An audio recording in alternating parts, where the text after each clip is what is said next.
Who is driving it? Who are the organizers? Who Yeah. is giving the money? And what kind of activities are you planning? And what kind of experience have you made so far in order to overcome all the challenges so far? So please, the stage is yours, Marilyn. We are really happy to have you with us. Thank you. Good morning, everybody. My name is Marilyn, and I'm the head of program at Galway2020.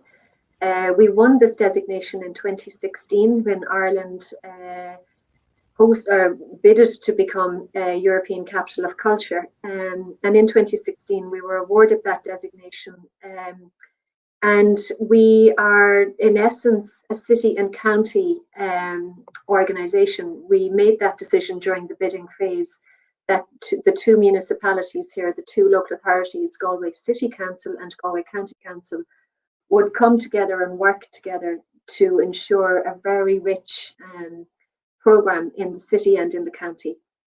We made a very conscious decision at the beginning that 50% of this programme would be delivered in rural areas across the which is a challenge. Programming and producing in rural areas is quite challenging, and that's just a fact. Galway2020 is an independent organisation. It is funded by the Government Department of Culture in Ireland and the two local authorities, with also some private donations. I'd like to just give you a very quick overview of our programme, but also to talk about the challenges of delivering a European Capital of Culture in COVID and still trying to stay true to the bid book and to the commitments of our cultural partners and our artists and our communities, all of which is a daily challenge. And during the first lockdown in March, we had to make most of our team redundant. We had to reduce all operational costs because we knew we wouldn't have box office or any of the usual sponsorship that comes with this.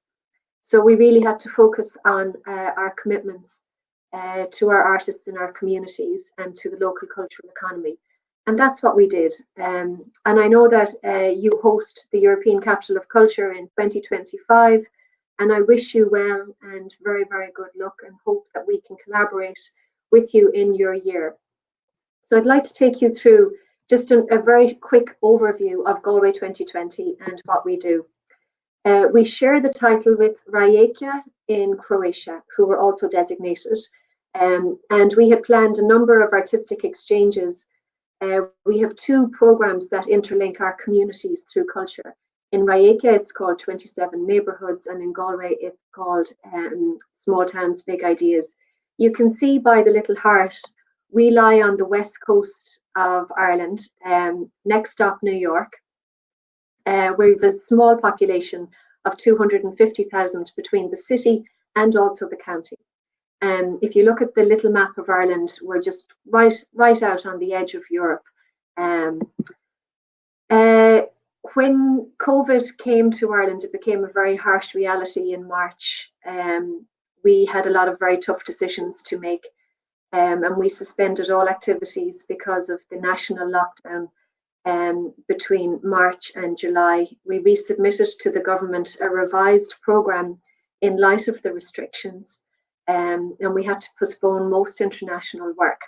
But we made a very conscious decision that we would support our local cultural economy and try and ensure that as many projects were brought to life as possible, working very, very closely with the local authorities, partners, and the government department.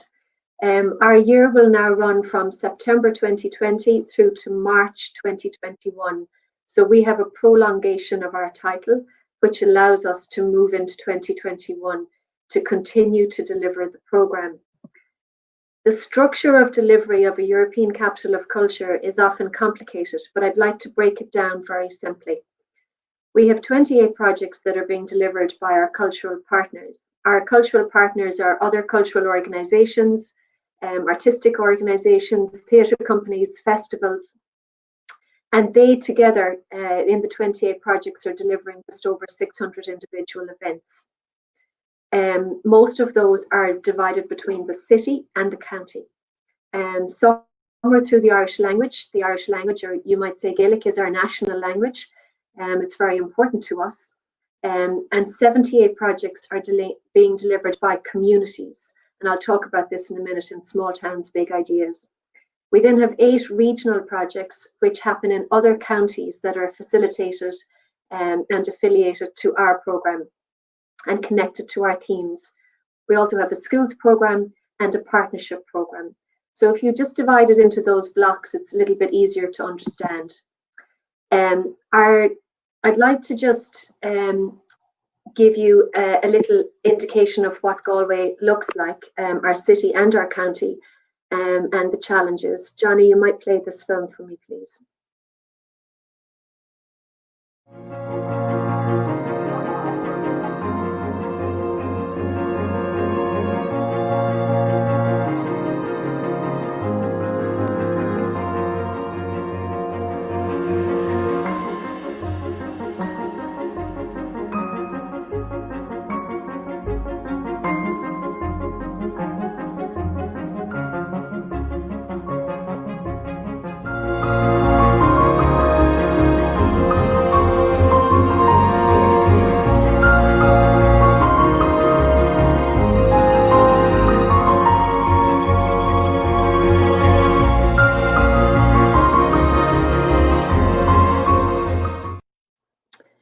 So that's our really stunningly beautiful Galway. The themes for our programme were language, landscape and migration for a number of different reasons. And this emerged very strongly during our bidding process.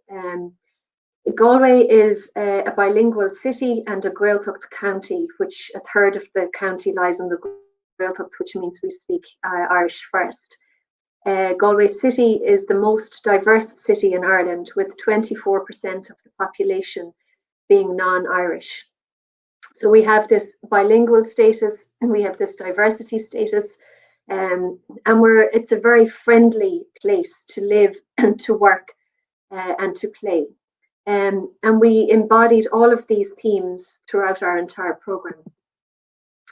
With regards to Small Towns, Big Ideas, this is really important, and I think any European Capital of Culture programme needs to ensure that you give the power back to the community. So through Small Towns, Big Ideas, this has been a 3-year programme of work with our local communities, our towns, our neighbourhoods. There's now 78 projects across the city and the county in total. It's a real partnership model, and it allows communities to take ownership of their own community events. All of the projects through this programme are free, they're family friendly, they're very accessible, and they take place in areas right across the city and the county.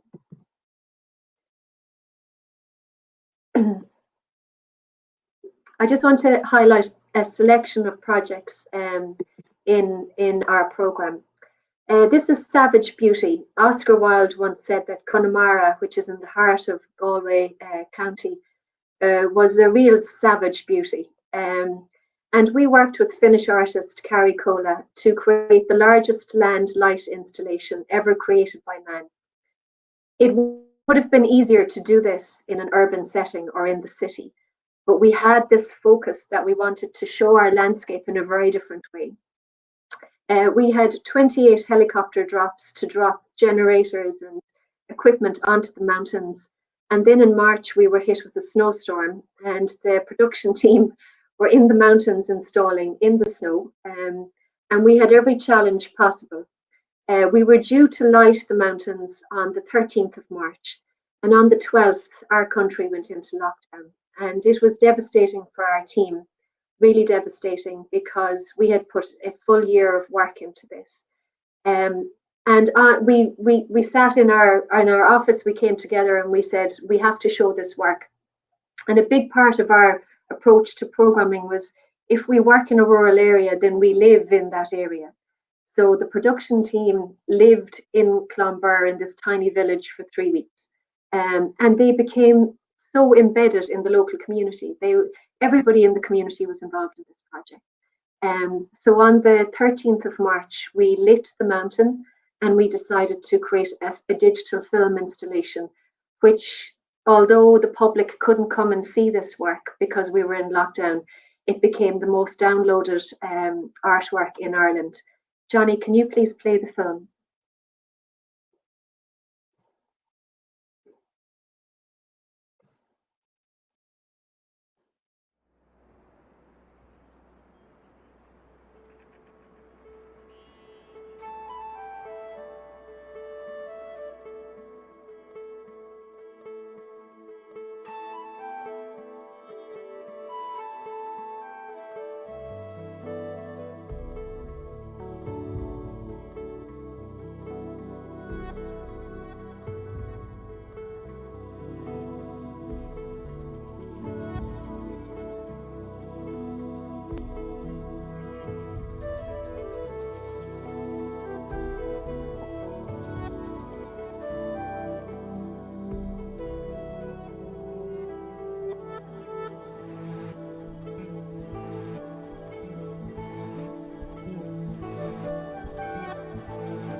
Thanks, Johnny. I think that I've been programming and working in rural areas for 25 years, and nothing excites me more than the revitalization of a landscape through art. And in Galway, we don't have municipal venues, we don't have galleries or enormous theatres, and we made this conscious decision that our landscape would become our gallery, and our streets our theatres for our European Capital of Culture year, and that we would show our place and this space in a very different light. This is an image of that landscape during the day. I mean, it's wild, it's rugged, it's beautiful, it's just stunning. At the start of the pandemic, we had commissioned Druid to do a series of plays in site-specific locations across the city and the county. In September, we delivered this project. And I want to just show you some images. We had to limit our audiences to 15 people because of the regulations, all meters apart. And what was interesting with this tour is we went to 15 historical sites across the city and the county, and Druid performed to intimate crowds in stunning locations where the site-specific work was created to respond to the existing landscape. It's a wonderful way to work, and anybody who attended these shows were just really, really blown away by the intimacy, the landscape, and the fact that an international company like Druid was touring in Galway. It was just amazing. It was so special. Johnny, can you please play this clip for me?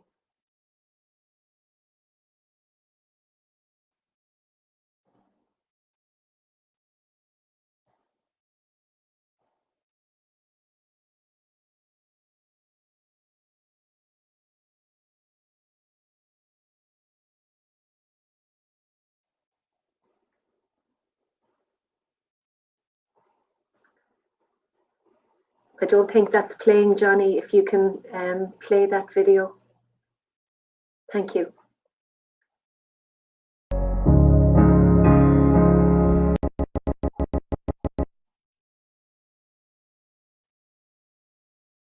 Do you say that I have to play it again? Yes, please. Yes, okay. Thank you, Johnny.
This was an artwork that we commissioned with Galway International Arts Festival. It's called Mirror Pavilion Cornwork by John Gerard.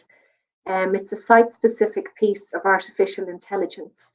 And we installed in August, which went live in September in Galway City. And as you can see here, again, we could only allow 10 people at the installation at any given time. Our volunteers have become our COVID managers, and they really look after the audience and make sure that everybody is compliant with our regulations and so on. In March, this work will move to the bog in Connemara. It's a very rural landscape, and this piece will respond to the environment in that location in March, and it will stay in situ until April. If the travel restrictions lift and any of you can come, I can just say that it's really quite beautiful and really quite stunning. I wanted to mention this project, The Deeper Shade of Green, because we have 9 regional hospitals across the west coast in Ireland. And with the European Capital of Culture, our audience is everyone. And we continue to program in the hospitals for patients. And with COVID restrictions, this has been quite difficult, but also possible because we have been completely compliant. And these commissions are available to the patients and staff throughout the hospitals within the region. To the Island is a beautiful project that we commissioned. There's an ancient story that every 7 years, the island of High Brazil appears off the west coast of Galway. It existed on the maps until 1342, and then it disappeared. And the wonderful writer Trish Ford came up with this story, To the Island. And with COVID, this became really difficult because we were wondering what we would do. So the book has been gifted to every child starting school in 2020. And we're delivering the books to the schools with the mobile library service. And the mobile libraries drive to the schools across the city and the county. And Trish reads from the mobile library and every child receives the book. So it's just a beautiful example of really working with what we can. Monument is a project that celebrates our cultural heritage and large monuments on small islands. This is the island of Inishmore off the west coast of Galway. It's the largest of the islands. And the exhibition is in situ in Galway City Museum. It's done in partnership with 12 islands across Europe. And artists responded to these enormous landscapes and these rugged, incredible locations.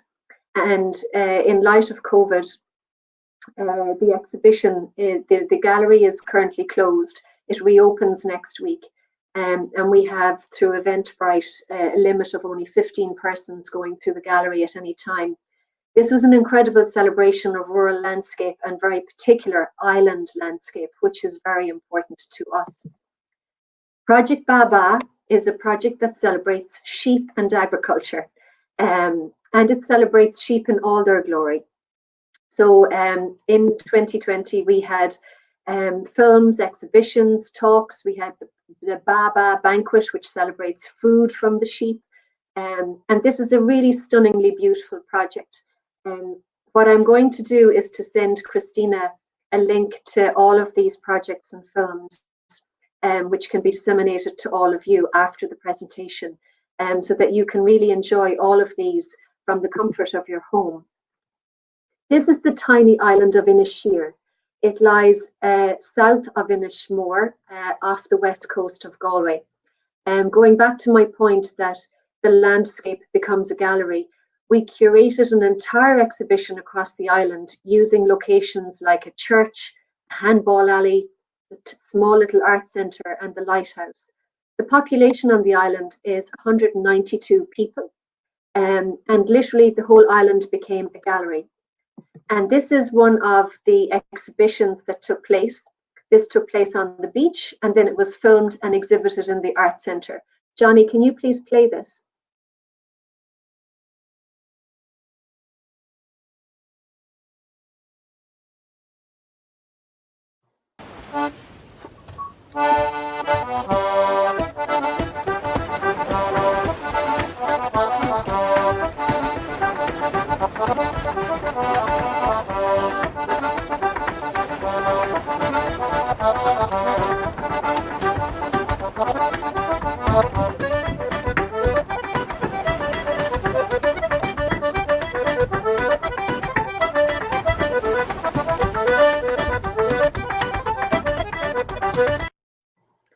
So this is what you do when you work on an island and you don't have a stage. I should say that all of the work in our program is site-specific, all new commissions, and created for this place. And I think that's really important because, in my opinion, a European Capital of Culture should be about people, place, and participation, and it should celebrate that place. And only through investment in culture and the celebration of place does that really become alive.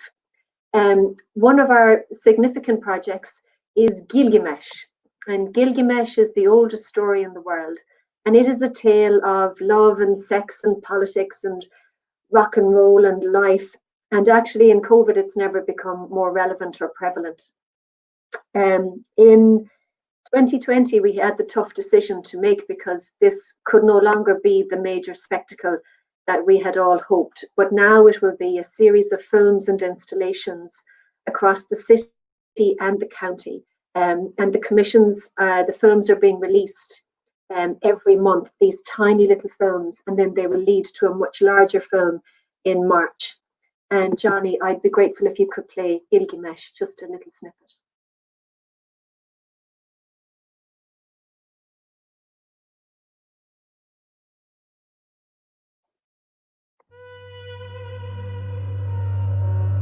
I alight on the wheat-rich plains of Uruk, this city of canals and palaces, libraries and temples, jewel of jewels.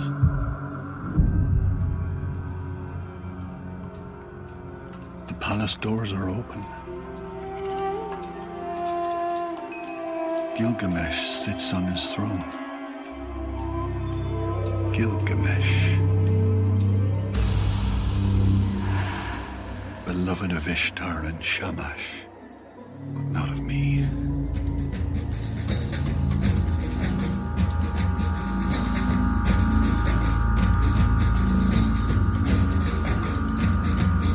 I know you and what harm you mean. You engorge on your savage crimes to the last rotting morsel. Nothing can save you now. So with Gilgamesh, over the course of the year, a series of installations and the films. Even though with some of the live events that they can't happen in spite of COVID, we're still filming in rural areas, we're still working in rural areas, even if everything is being streamed from those locations, just to retain our commitment to our communities. That's just a quick overview. I'm just 17 seconds on time, so I'll head back. I'll take any questions or anything.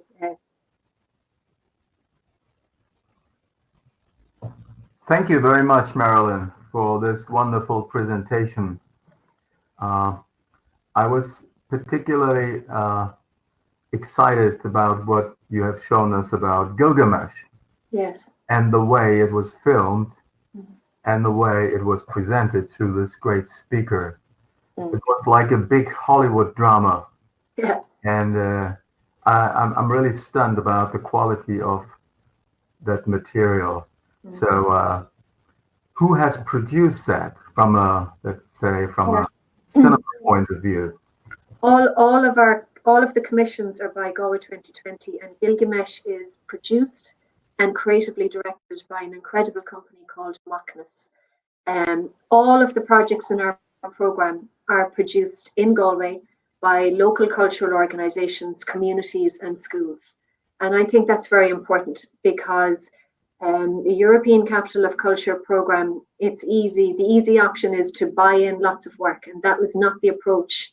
We wanted to build a program up from Galway and out, and celebrate this place. So everything in our program is made and produced in Galway by Galway artists, working with other international artists, and filmed here in this place. Thank you. From what I have picked up through your presentation is that you have made the point several times, the celebration of the landscape itself, the country, the place.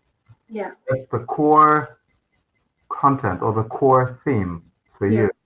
Yeah, it is. And look, I've made a conscious decision to live in a rural area and raise my children through Irish. I really believe in the power of the landscape, and I really believe in the power of culture through landscape. And I live it. I live it. I don't just work it. I live it, and so does our team. And we're really proud of Galway, and we're really proud of our artists and our communities. And we're really proud of what they can achieve if they have a little bit of support. And this is their program. This is their vision. This is their work over 5 years to make this. Yeah. And to still deliver in spite of COVID, but within every restriction given to us by the government, is really challenging and really difficult, which is why, when we said we would have a concert in a rural area, we're still going out to that area and filming the concert and then streaming it. We're not doing everything in the city. We're still committed to supporting our local cultural organisations, and that's what we are doing. And it is challenging. And a project like Carricola, that's much easier to do in a cityscape. You don't have to get a helicopter to do 20 or 30 drops into a mountain and fight a snowstorm.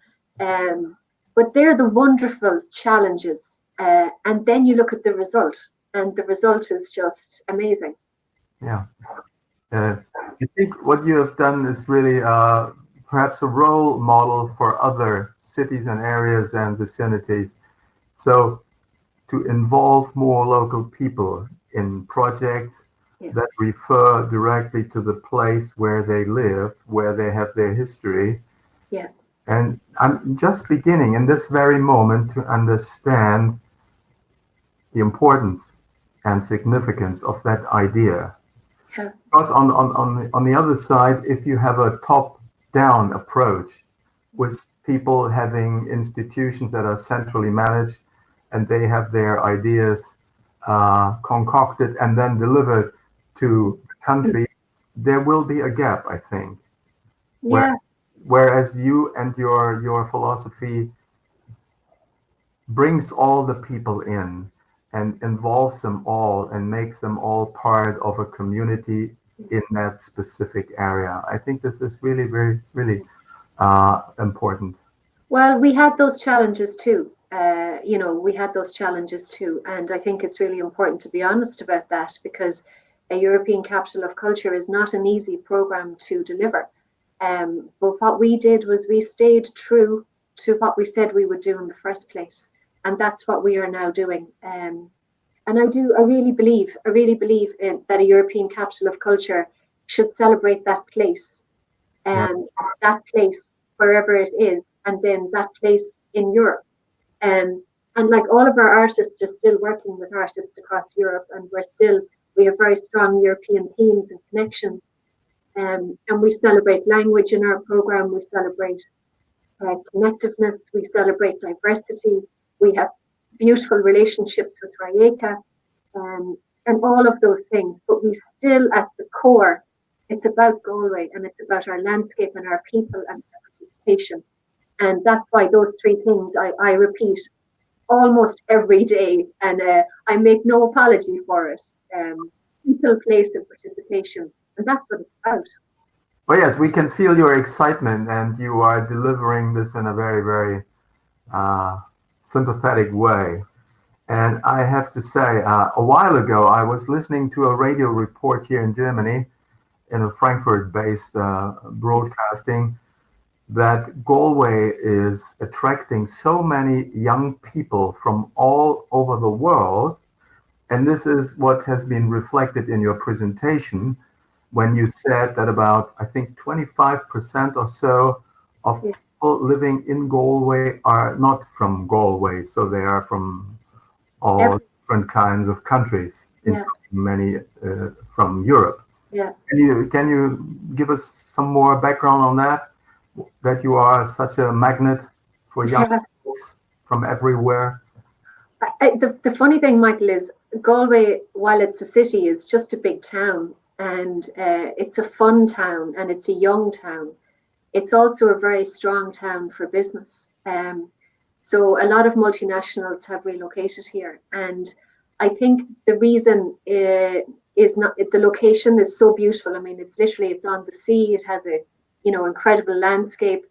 In 5 minutes, you're in the county. You can be on the beach. There's a wood, but also the strong culture of the city and the county itself, so that when people move here, they just don't want to leave. And it has that kind of vibrancy in the city and that energy, and then that peace in the county. So it's a lovely mix of all of these things. And what I love is, I love to sometimes go down Shop Street and stand and just close my eyes, and you can hear so many languages from all over the world.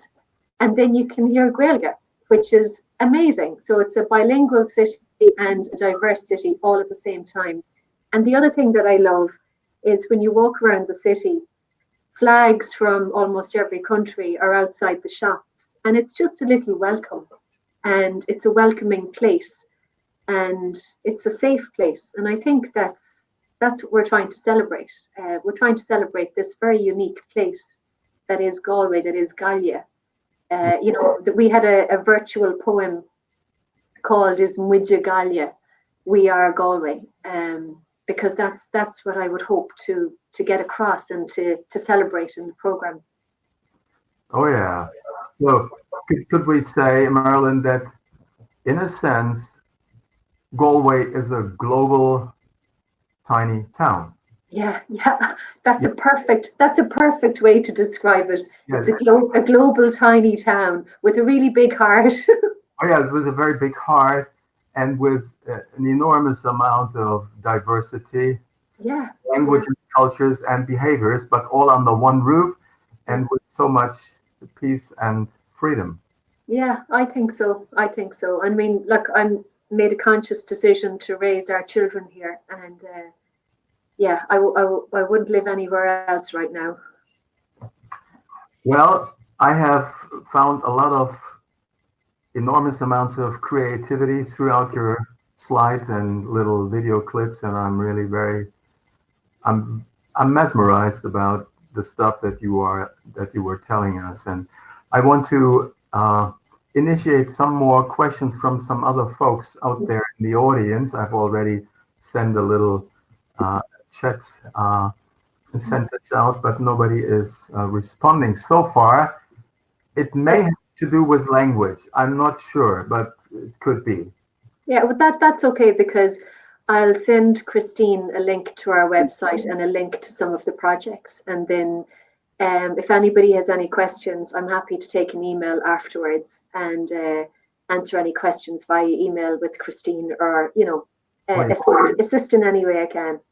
That would be wonderful, because I can imagine that folks would like to dive deeper into this material and get more inspiration from it. So Can I ask you a last question, perhaps, Marilyn? Yes. Has anybody from Germany contacted you in a more official manner in order to find out what you are doing, how you are doing this? Yeah. Yes. When the cities were bidding for your own designation for 2025, we had been in contact with most of them, and it was an interesting process, because you have the designation for 2025 in Chemnitz. Yeah, in Chemnitz. Yeah, we pronounce Chemnitz. Yes. Yes. So we would hope to have some collaboration in 2025, because I think one of the great things about a European Capital of Culture is that network of European capitals of culture, of which there's more than 50. And it's a great way to connect at a European level through culture. So we'll be in contact now that they have been formally awarded the designation, and hopefully do something very special in later years with them. Oh yeah, okay. Well, I thank you again, Marilyn, for this wonderful presentation and all the background you could present to us. And I think with Galway, we all have a great destination to think about. Yeah. Once the COVID years are over and we can do a little bit more of traveling and exploring other countries, other landscapes, other cities, and other folks like the ones from Galway. Yeah. Thanks so much, Marilyn, for your contribution. It was a pleasure to follow. Thank you so much. Thank you, and thank you for having us. Yes, thank you. And Can I say thank you to Christine and to Johnny for his assistance with the videos? It was very helpful. oh yes, Johnny can hear it immediately. Christina may be running around in order to make things happen and flow Yeah. Smoothly. But Yeah. I think now it's time to close the session. If, in case somebody still has a question, but I can't see anybody. Yeah, no, that's okay. We can do a follow-up on email if anybody needs anything or they want more information. It's not a problem. Oh, that's good. Okay. Marilyn, this so was much. fantastic. Thank you so much. And you. goodbye to you and to the citizens of Galway. Thank you. Sloan. Goodbye.